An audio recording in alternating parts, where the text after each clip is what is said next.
from Snapchat here as well. So we're going to be chatting about the Metaverse, and Metaverse covers a lot of different things. We don't know if it's going to be one world or lots of worlds, but it's clear that people are spending more time in virtual spaces and living more of their lives online.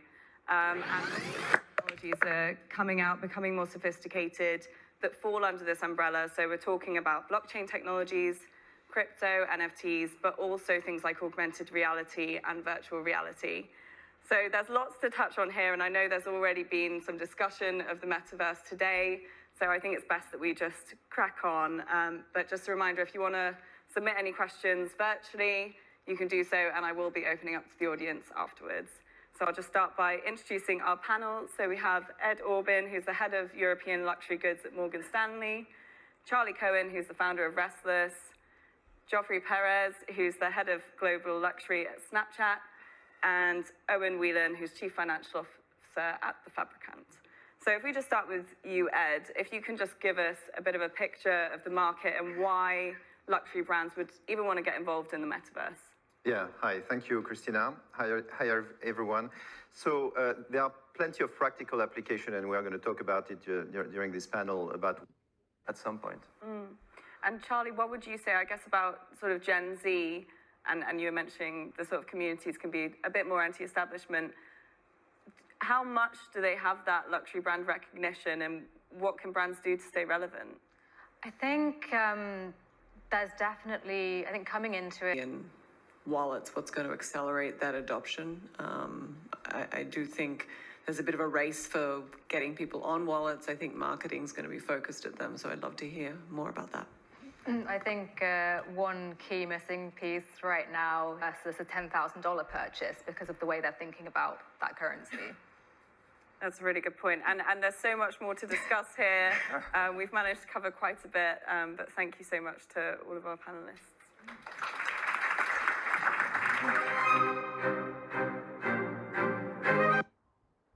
Hello and welcome back to day 2 of the Future Cities Americas. Thank you so much for joining us yesterday and for coming again today.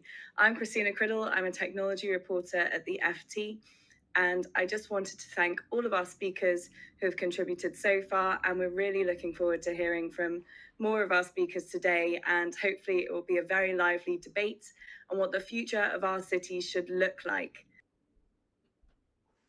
Hello and welcome to our first event of Future Cities Americas. We have our keynote speaker here. He's called Stephen Goldsmith, Derek Bock Professor of the Practice of Urban Policy and the Director of the Data Smart City Solutions Program at the Harvard Kennedy School. Previously, he was Deputy Mayor of New York and the Mayor of Indianapolis, and he was also Chief Domestic Policy Advisor to George W. Bush in his campaign in 2000.